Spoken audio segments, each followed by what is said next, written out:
우리 기독교인의 삶에서 뗄래야 뗄 수 없는 것 중에 하나는 기도입니다. 우리가 참 많은 기도를 하면서 살아가고 있는데, 제가 그동안 들어본 기도 중에 잊을 수 없는 기도가 하나 있습니다. 바로 청년 시절 농촌 교회에 봉사하러 갔을 때 새벽 기도회에 참석했다가 들었던 한마디의 기도입니다. 그때 잘 곳이 없어서 교회 마룻바닥에서 잤었는데요. 자다가 강제로 일어나서 새벽 기도에 참석할 수밖에 없었습니다. 한 4시 반쯤 됐던 것 같은데 시골 할머니 권사님들이 원체 부지런하셔서 아주 일찍 나오셨던 기억이 납니다. 불을 켜시고 들어와 앉으셔서 기도하시는 그때 한 어르신께서 짧게 내뱉으신 기도가 저에게는 참 인상적으로 들려왔습니다. 그때 제가 비몽사몽 중이었는데 그 한마디만큼은 아주 또렷하게 잘 들렸고 또한 묵직하게 들려왔습니다. 바로 아버지라는 한마디였습니다. 아버지. 이 아버지라는 말 한마디에 우리가 드리는 모든 기도가 다 담겨 있다 해도 과언이 아닐 것입니다. 이 아버지라는 말이 뭘 말하는지를 생각해 보시기 바랍니다. 하나님, 나를 불쌍히 여기소서. 그 간절한 외침이 여기에 한마디로 요약해서 담겨 있습니다. 서양교회도 지금 말씀드린 것을 기도의 엑기스로 봤습니다. 라틴어로 키리에 엘레이손이라고 하는데 이 말의 뜻이 나를 불쌍히 여기소서입니다. 전통적인 서양교회의 예배에서는 이 말이 거의 모든 순서에 다 들어갑니다. 그런데 나를 불쌍히 여기소서라는 이 말은 우리가 잘 이해해야 합니다. 여러분, 이 말을 들으면 어떤 생각이 드시나요? 우리식으로 요약한 아버지라는 말을 들으면 마음이나 또 느낌이 어떠신가요? 제가 드리려는 말씀은 이 말을 우리가 잘못 이해하고 사용할 때가 많이 있을 수 있다는 것입니다. 이른바 자기 연민의 차원으로만 이 말씀을 이해하는 것입니다. 나를 불쌍히 여기소서라는 말이나 아버지라는 말은 우리의 감정을 자극합니다. 뭐라고 할까요? 하나님, 저는 원래 이렇게 불행해서는 안 되는 사람인데 이럴 수는 없습니다. 하나님은 이런 죄가 불쌍하지도 않으세요. 라는 식의 읍소를 하는 것입니다. 이런 읍소 자체가 아예 잘못됐다고 볼 수는 없습니다. 누구나 마음의 상처와 쉽게 사라지지 않는 한이 있기 마련이기 때문입니다. 그런데 여기에서 조심해야 하고 또 정신을 잘 차려야 합니다. 단지 스스로를 바라볼 때 우는 마음이 든다고 해서 다 틀리지 않는 걸까요? 내 가치를 인정받지 못했다라는 것에서 나오는 불쌍히 여김, 즉 자기 연민에서 비롯된 기도는 일종의 자기 인정에 대한 요청입니다. 내가 인정받아야겠다는 것입니다. 그러니까 뭐라고 할까요? 이건 불쌍히 여기는 것이기는 하되 그 내용이나 관점이 기독교가 말하는 것과는 좀 다르다고 할 수 있습니다. 이건 인정받지 못한 것을, 나 혼자 세상 불행한 것을 불쌍히 여겨달라는 것입니다. 거꾸로 말하자면 나는 원래 그런 사람이 아니라는 것, 자기를 높이는 모습인 것입니다. 그래서 어떤 분은 좀 거칠지만 이렇게도 말합니다.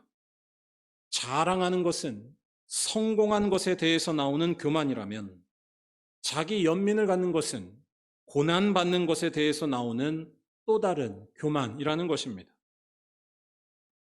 물론 합당한 대접을 받지 못하고 어려운 일을 당할 때 이런 외침을 할 수도 있습니다. 기독교도 이런 것 자체를 부정하지는 않습니다. 하지만 기독교가 근본적으로 말하는 것은 이와 다르다는 것을 명심해야 합니다. 기독교에서 불쌍히 여겨달라고 말하는 것은 내가 이만큼 인정받아야 되는데 못 받아서 불쌍히 여겨달라는 자기 연민의 외침이 아닙니다. 기독교는 전혀 다른 불쌍히 여김을 말합니다. 아니, 자기 연민에서 나오는 외침보다 더 간절하고 더 정확한 외침입니다.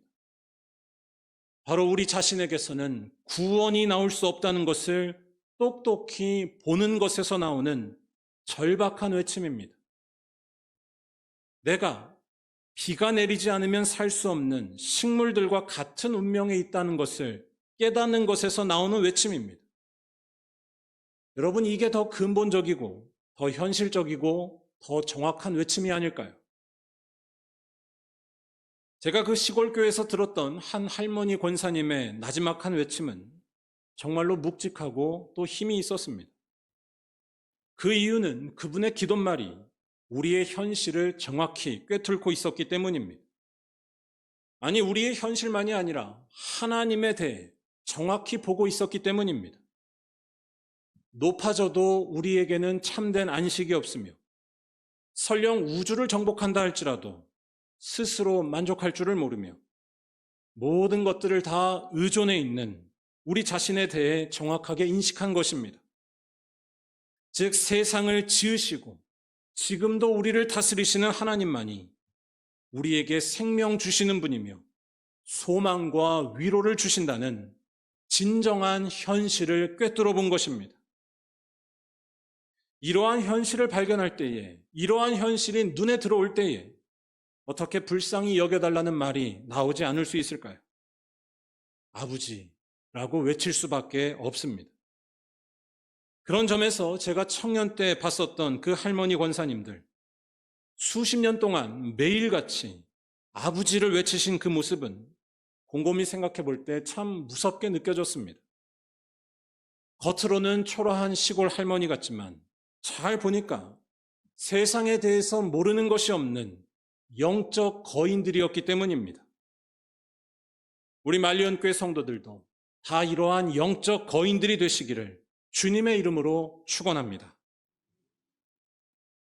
오늘 읽은 말씀은 모세가 시내산에서 하나님께 간절히 기도하는 장면에 대한 말씀입니다. 이때 모세의 모습은 뭐라고 할까요? 마치 어린아이가 자기 부모님을 찾고 또 찾는 것과 비슷해 보입니다. 모세는 하나님께 몇 번에 걸쳐서 은총을 보여달라고 요청합니다. 12절에서는 하나님께서 그에게 전에 하셨던 말씀, 너는 내 앞에 은총을 입었다 라는 말씀을 먼저 언급한 후에 13절에 그 말씀 그대로 주님의 은총을 자신에게 보여달라고 말합니다. 참으로 주의 목전에 은총을 입었사오면 원하건대 주의 길을 내게 보이사 내게 주를 알리시고 나로 주의 목전에 은총을 입게 하시며, 하나님께서 하셨던 말씀을 먼저 언급한 후에 그것을 재차 요청하는 것은 모세가 그만큼 하나님의 은총을 간절히 바라고 있었다는 것을 나타냅니다. 16절에서도 비슷한 말을 합니다. 나와 주의 백성이 주의 목전에 은총 입은 줄을 무엇으로 알리이까? 주께서 우리와 함께 행하심으로 나와 주의 백성을 천하 만민 중에 구별하심이 아니니까. 제발 자신들과 함께 해달라는 간청을 하고 있습니다. 이러한 모세의 모습은 마치 부모님께 칭얼대면서 매달리는 어린아이의 모습과 비슷합니다. 저희 둘째 딸이 그럴 때가 많은데요. 제가 저희 첫째 딸도 좋아하지만 둘째 딸도 좋아하는 이유는 이 아이처럼 저를 따르는 아이가 없기 때문입니다. 이런 제 딸이 저나 제 아내에게 보이는 모습은 오늘 말씀에 나오는 모세와 상당히 비슷합니다. 한마디로 엄마, 아빠가 없으면 나는 안 된다는 것입니다. 이걸 전문 용어로 징징댄다고 합니다. 뭐라고 할까요? 저희 딸은 끊임없이 저희에게 와서 이야기합니다. 잠들기 전에도 한참을 저희 옆에서 뒹굴다가 갑니다. 또 저희가 한번 했었던 이야기는 귀신같이 기억하고 있다가 나중에 불쑥 그 말을 꺼낼 때도 있습니다. 엄마가 나한테 이거 사준다고 했었으니까 이거 나한테 사줘야 돼 라고 끈질기게 말합니다. 다시 말해 엄마가 했던 말, 또 아빠가 했던 말이 이 아이에게는 절대적인 것입니다. 또 제가 예전에도 한번 말씀을 드렸었지만 이 세상에서 저를 보고서 진지하게 귀엽다고 말하는 여자는 저희 딸밖에 없습니다. 그저께는 저한테 곰돌이라고 그랬습니다. 저는 이런 말 들을 때마다 참 신기합니다. 다시 말해 이 아이에게는 제가 완전히 다르게 보이는 것이고요. 아빠는 무조건 최고인 것입니다. 그런데 오늘 말씀에 나오는 모세의 모습도 이와 비슷하다는 것입니다. 하나님을 향해 한 번만 말해도 될 것을 몇 번에 걸쳐서 쉼없이 말하고 있는 모습이나 또한 하나님께서 하셨던 그 말씀을 기억하고 거기에 근거해서 무언가를 요청하는 것 등등이 모세의 그러한 모습을 알려줍니다. 즉 모세에게 하나님은 절대적이었습니다. 15절에서 모세는 이런 말도 합니다. 주께서 친히 가지 아니하시려거든 우리를 이곳에서 올려보내지 마옵소서. 주님이 같이 가시지 않으면 아예 가지 않겠다고 선언하는 것입니다. 필사적으로 매달리고 있습니다. 여러분, 이러한 모세의 모습이 어떻게 보이시나요? 일단 모세가 이렇게 하고 있다는 것은 그가 직면했었던 그때의 상황, 이스라엘 백성들을 이끌고 광야를 통과해야 하는 그 상황의 어려움을 보여준다고 할 수 있습니다. 광야는 만만한 곳이 아니었습니다. 무섭고 위험하고 어려운 곳이 광야였습니다. 더 나아가 지금 모세는 말을 무지하게 안 듣는 백성들과 함께하고 있었습니다. 이스라엘 백성들은 늘 불평과 불만이 많았습니다. 출애굽기 32장을 보면 이스라엘 백성들이 이때 얼마나 불평이 많았는지 또한 동시에 그들이 얼마나 불안하고 연약했는지를 알 수 있습니다. 그들은 모세가 없는 틈을 타서 자기들의 눈에 보이는 금송아지를 만들어 섬겼습니다. 당장 눈앞에 뭐가 보여야 안심할 수 있다는 것입니다. 결국 이때 모세는 읍참마속의 심정으로 믿음 없는 3,000명의 사람들을 처형하기까지 합니다. 출애굽기 32장 28절에 이 사실이 나옵니다. 이와 같은 사람들을 이끌고서 아무것도 안 보이는 광야를 지나간다고 할 때 그 마음이 어떠했을지를 상상해 보시기 바랍니다. 모세는 대단히 절박하고 어려운 상황에 있었습니다. 이런 상황 속에서 하나님께 기도하는 모습을 신앙이 좋은 분들은 아무런 문제 없이 잘 이해합니다. 하지만 안타깝게도 그렇지 않은 분들도 있습니다. 뭐라고 할까요? 기도한다는 것이 일종의 미숙하고 철부지 같은 모습 같다라고 보는 것입니다. 정확히 말하면 오늘 말씀에 나오는 모세처럼 간절하게 매달리는 것을 그렇게 바라보는 것입니다. 이런 생각을 하는 사람들은 기도에 대한 일종의 냉소주의를 가지고 있습니다. 기도는 일종의 자기를 위로하기 위한 종교적 도구에 불과하다는 것입니다. 14절을 보면 하나님께서 모세에게 내가 너를 쉬게 하리라 라고 말씀하십니다. 이 말씀을 거꾸로 하면 모세가 지금 쉴 수 없는 상태, 즉 불안 속에 있었다는 것을 말합니다. 그러니까 이런 상황 속에서 기도를 한다는 것은 그냥 자기 자신을 잘 다독이고 위로하려는 심리적 구호의 다름 아니라는 것입니다. 특히 하나님께 떼쓰듯이 매달리는 걸 못마땅해 하는 분들도 많습니다. 그런 모습을 어리석고 유약한 모습으로 보는 것입니다. 뭘 그렇게까지 기도할 필요가 있는가? 어차피 일어난 일은 일어나 라고 하면서 기도의 필요성과 하나님께 매달리는 것을 부정적으로 보는 것입니다. 차라리 그렇게 기도할 시간에 내가 할 일을 하고 열심히 수고해서 사는 것이 낫다고 보기까지 합니다. 오늘 말씀에 나온 모세의 상황으로 말하자면 그 시간에 앞으로 할 일을 알아보고 자기와 함께할 사람을 길러내야지 저렇게 기도만 하고 있는 것은 참 무책임해 보인다라는 것입니다. 이러한 분들의 생각을 우리가 아예 무시할 수는 없습니다. 기도만 하고서 아무것도 안 하거나 또 기도한 걸로 남을 판단하기까지 하는 안타까운 일들 때문에 상처받거나 실망한 분들이 참 많기 때문입니다. 그런데 아무리 그렇다 하더라도 하나님의 은총을 구하는 기도 자체를 냉소적으로 보거나 비판하는 시각은 피해야 합니다. 뭐라고 말하면 좋을까요? 그러한 생각을 가진 분들은 우리 삶의 깊이에 대해 다 모른다고 할까요? 자기 의지와 능력, 경험으로 살아가는 것이야말로 강한 것이고 성숙한 것이라는 생각은 좋게 볼 수는 있지만 순진한 생각입니다. 우리가 살아가는 존재의 근거는 나 자신에게 있지 않기 때문입니다.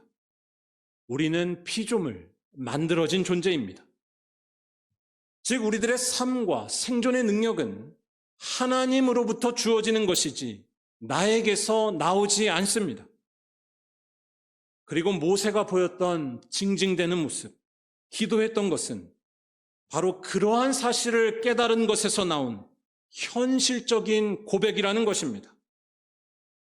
기도는 자기 위로를 위한 나만의 심리적 구호도 아니고 세상에서 해야 할 일을 하기 싫어서 피하기 위한 도구도 아닙니다. 기도는 하나님의 은총 없이는 살 수가 없다는 우리들의 모습을 깨달을 때에 도무지 하지 않을 수 없는 근원적인 외침인 것입니다. 여러분, 이러한 말이 어떻게 들리시나요?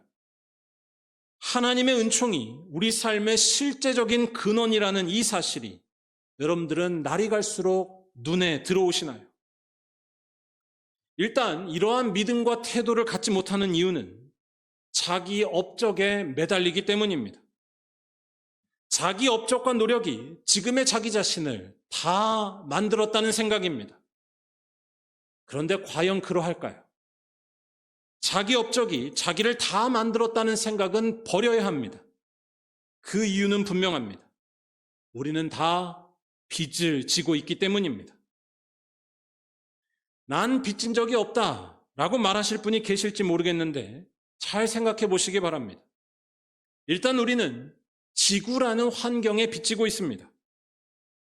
이 지구상에서 사는 데 있어서 우리가 지불한 것은 없고 받기만 하고 있습니다.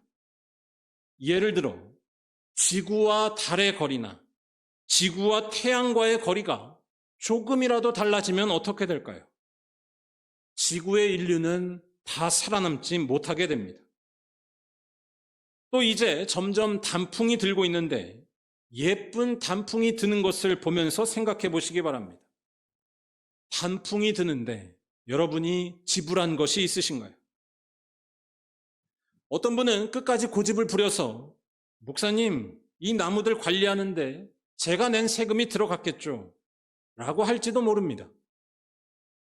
저는 그런 분의 생각을 굳이 말리고 싶지는 않은데 그렇게 원칙을 따진다면 할 말은 더 많습니다. 얼마간의 세금을 냈을지는 몰라도 그동안 나무를 비롯해서 환경을 오염시킨 것에 대한 대가는 어떻게 할 것인가요? 우리가 하는 거의 모든 활동, 특히 소비하는 일은 환경을 오염시키는 것과 다 연결됩니다. 우리는 환경 오염을 피하고 살 수가 없습니다. 그런데 그렇게 환경을 오염시킨 것과 얼마간 세금을 낸 것과 계산이 될까요? 아니, 계산을 한다면 누가 어떻게 할 수 있을까요? 제가 드리고 싶은 말씀은 우리의 삶이 근본적으로 빚져 있다는 것을 놓쳐서는 안 된다는 것입니다.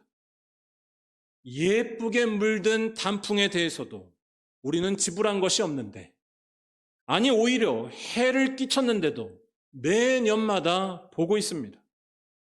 이게 단풍뿐일까요? 누군가의 수고와 섬김 덕분에 우리는 매 주일마다 교회에서 최고의 밥을 먹고 있으며 또한 우리가 먹는 그 밥 아래는 우리가 지불하지 않은 햇빛과 비와 바람이 담겨 있습니다. 아니, 우리는 태어날 때부터 지불한 것이 없었습니다. 내 결정이나 의사에 의해서 지금의 이 귀한 생명을 받은 것이 아니기 때문입니다. 그리고 이와 같은 사실에 눈을 뜨는 것이 곧 하나님을 아는 것이라는 말씀입니다. 저 햇빛을 주신 분도 하나님이시고 내 생명을 주신 분도 하나님이시기 때문입니다. 우리가 살아가는 능력은 나에게서부터 나오는 것이 아니라 하나님에게서부터 나온다는 것, 이것을 알아보는 것이 참된 영성입니다. 모세는 이 사실을 꿰뚫어 봤던 사람이었고 그래서 그렇게 하나님께 어린아이처럼 매달렸던 것입니다. 그의 매달림은 인간의 삶을 정확하게 인식한 것에서 온 것이지 그냥 자기 욕망을 위해 때를 쓴 것이 아니었습니다. 하나님 없이는 살 수 없다는 것입니다. 이러한 모세는 18절에서 하나님께 더 담대한 요구를 합니다. 주의 영광을 내게 보이소서. 이 말은 주님의 은총을 보여달라는 말과 같습니다.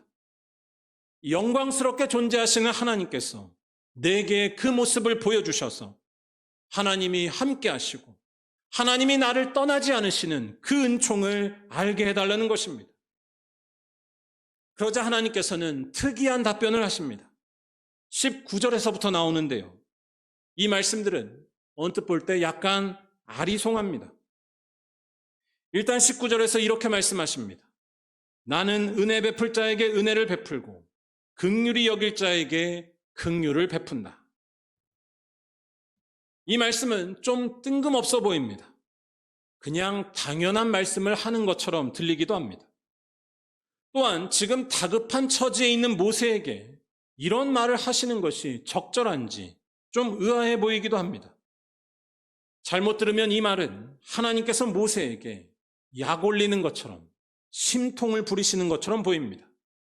보여주고 말고는 내 마음이야.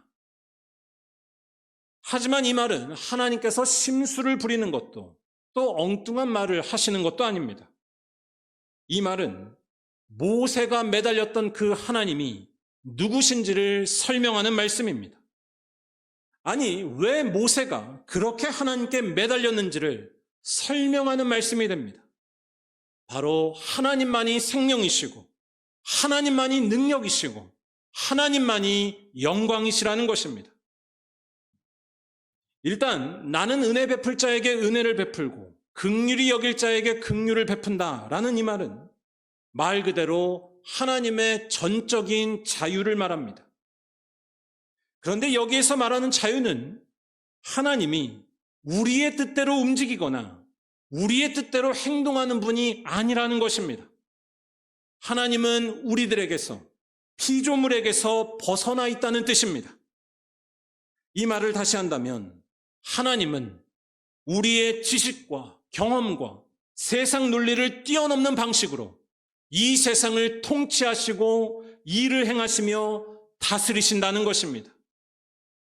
예를 들어서 우리가 생각할 때 전혀 아닌 것 같은 일들 속에서도 하나님은 은혜를 주실 수 있는 줄로 믿습니다. 전혀 아닌 것 같은 일들 속에서도 그는 우리를 살려내실 수 있습니다. 즉 이 말씀은 하나님의 자기 설명이었던 것입니다. 하나님은 아무 것에도 매이지 않으시며 어떤 상황에서도 살아계시며 역사하신다는 것입니다. 그래서 20절 말씀은 이런 말을 하기도 합니다. 내가 내 얼굴을 보지 못하리니 나를 보고 살 자가 없음이니라. 하나님을 보고서 살 자가 없다는 이 말은 하나님과 우리 사이에 뛰어넘을 수 없는 간격과 차이를 말하는 것입니다. 방금도 설명드렸지만 전혀 아닌 것 같은 일들 속에서도 은혜를 주실 수 있으며 우리 생각에 행복해 보이는 일들 속에서도 슬픔을 주실 수 있는 분을 과연 우리가 감당할 수 있을까요? 그래서 이러한 하나님의 실체를 맞닥뜨린다면 우리는 죽는 것과 같이 되고 맙니다. 우리가 알고 있는 모든 지식과 경험들, 우리가 믿고 있는 논리가 다 허물어지기 때문입니다. 즉 하나님은 영광스러운 분이시고 하나님만이 생명이시라고 말할 수밖에 없는 것입니다. 세상의 논리로 설명할 수 없는데 그분은 살아계신 것입니다. 모세가 하나님께 간절히 매달렸던 이유도 바로 여기에 있었습니다. 그분만이 생명이신 것을 알았던 것입니다. 그런데 이러한 하나님께서는 모세에게 자기를 보여주시겠다고 말씀하십니다. 정확히 말하면 하나님의 온전한 모습이 아니라 그의 등을 보여주신다고 말씀하십니다. 직접 대면하면 살 수가 없는 하나님이시지만 그래도 하나님께서는 자신이 행하시는 흔적을, 자신이 함께 하시는 그 모습을 모세에게 똑똑히 드러내시겠다는 것입니다. 즉 이 말씀은 모세를 향한 하나님의 간절한 사랑과 은혜를 드러냅니다. 근심과 걱정이 가득하고 위기와 절망이 눈앞에 보이는 광야길이었지만 어디서나 살아계신 영광스러운 하나님께서 함께 하심으로써 모세를 지켜주시고 그를 안심시키시며 그의 나아가는 길을 돌보시겠다는 것입니다. 다시 말해 하나님께서는 하나님만이 생명임을 고백하며 매어 달리는 자에게 참으로 응답하여 주시는 분이고 참으로 생명이 있게 하시는 분인 줄로 믿습니다. 광야의 위험 속에서도 절망치 않게 하시며 불평, 불만만 하는 이들을 이끄는 어려움 중에도 전혀 부족함이 없게 하신다는 것입니다. 진짜 생명을 주시겠다는 것입니다. 이를 달리 말하면 이렇게 말할 수 있습니다. 가진 것의 많고 적음이 더 이상 행복과 불행의 기준이 되지 않게 하시고 나이 들어도 서운하지 않게 하시며 아픈 상처가 있을지라도 매이지 않고 오히려 앞으로 나아가게 하시겠다는 것입니다. 생명이신 하나님이 거기 계심으로써 세상의 논리가 부서지고 새 것이 되는 것입니다. 나에게서 생명과 소망이 나올 것처럼 믿는 것, 즉 죄와 사망에서 해방되는 삶을 사는 것입니다. 모세는 이러한 사실을 믿었기에 하나님께 간절히 매달렸으며 하나님께서는 그러한 모세에게 간절하게 응답하셨던 것입니다. 그것이 모세와 이스라엘 백성들이 광야와 같은 세상을 버텨내고 이겨내고 통과한 원동력이었습니다. 사랑하는 우리 말리언교회 모든 성도 여러분, 여러분들은 지금 모세와 같은 모습으로 하나님께 매어 달리는 은총의 눈뜬 자로 살고 계신가요? 세상의 논리로 설명할 수 없는 하나님만이 우리 생명의 주인이시고 참 평안의 근원이심을 깨달아 그분만을 간절히 구하는 믿음의 사람, 기도의 사람이 되시기를 간절히 바랍니다. 매달리는 자에게 하나님께서는 영광스러운 모습을 드러내 주실 줄로 믿습니다. 혹시 하나님만이 우리의 생명 되시고 우리의 삶이 그분께 전적으로 기대어 있다는 이 사실이 눈에 들어오지 않으신다면 우리 주님 예수 그리스도를 바라보시기 바랍니다. 아무 것에도 매이지 않으시고 살아계신 하나님이 바로 우리 주님 예수 그리스도시기 때문입니다. 그는 죽으시고 3일 만에 부활하셔서 세상 모든 논리에서 벗어나는 생명과 평안을, 위로와 소망을 보이신 줄로 믿습니다. 다시 말해 우리 믿는 자들은 모세보다 훨씬 더 나은 처지에 있습니다. 모세는 고작해야 하나님의 등을 받지만 우리는 하나님의 얼굴을, 즉 예수의 얼굴을 직접 봤기 때문입니다. 사도 바울은 고린도후서 4장 6절에서 이렇게 말했습니다. 우리 한번 다 같이 읽어보겠습니다. 어두운 데에 빛이 비치라 말씀하셨던 그 하나님께서 예수 그리스도의 얼굴에 있는 하나님의 영광을 아는 빛을 우리 마음에 비추셨느니라. 아멘. 이 예수를 더욱더 알고 깨달아 예수께만 매어 달리실 때에 우리에게 더 이상 눈물이 없는 줄로 믿습니다. 광야에 있어도 아무런 걱정하지 않으며 마음에 상처가 있어도 자유하며 세상이 정한 조건과 상관없이 언제나 생명이 충만한 사람, 부활의 사람이 될 줄로 믿습니다. 예수를 본 자는 하나님을 본 것이기 때문입니다. 특별히 예수께만 매어 달리시라는 이 말을 단지 종교적인 행위로만 여기지 마시기를 바랍니다. 예수께만 매어 달린다는 것은 그분의 말씀과 십자가에 내 운명을 거는 것이기 때문입니다. 평생 미워하고 싸워온 사람을 용서까지는 못할지라도 따뜻한 마음으로 이해하시고 가난하고 외로운 이들을 돌보시며 억울한 자들의 편에 함께 서시기를 바랍니다. 무엇보다 예수가 누구신지를 알고 그분의 음성에 귀 기울이는 귀하고 복된 자리, 기도의 자리에 날마다 나아가시기 바랍니다. 거기에 빛이 있으며 소망이 있으며 위로와 생명이 있는 줄로 믿습니다. 마지막으로 헨리 나우엔이라는 한 신학자가 쓴 좋은 기도문 하나를 읽고 말씀을 마치려 합니다. 여전히 예수께 매달리기보다 나의 업적에 매달리거나 세상이 정해놓은 기준이 절대적이라고 믿는 우리의 모습이 있다면 이 기도를 같이 하시면서 마음을 새롭게 하시기 바랍니다. 우리는 우리 인생의 주인이 아니라는 것과 생명과 안전, 참된 이론은 오직 주님께로부터 나온다는 사실을 새기시고 주님께 손을 펴는 사람 되시기 바랍니다. 곧 기도하는 사람, 섬기는 사람, 자기를 부인하는 사람 되시기를 바랍니다. 그리하면 우리의 인생을 절대로 불안치 않게 하시고 생명이 충만케 하시는 예수 그리스도의 능력이 지금부터 영원토록 나타날 줄로 믿습니다. 우리 함께 이 기도를 천천히 읽어보겠습니다. 사랑하는 하나님, 모든 것을 스스로 계획하며 살고 싶습니다. 제 자신의 운명의 주인이 되고 싶습니다. 하지만 저는 주님의 말씀을 알고 있습니다. 내가 너의 손을 잡고 너를 이끌어 가게 하라. 나의 사랑을 받아들여라. 그리고 믿어라. 내가 너를 이끌어 가는 곳이 내 마음 깊은 곳에 자리한 소망들이 이루어질 곳이라는 것을 주님의 사랑의 선물을 받아들일 수 있도록 제 손을 열어주소서. 주님, 제 손을 펴주소서. 아멘.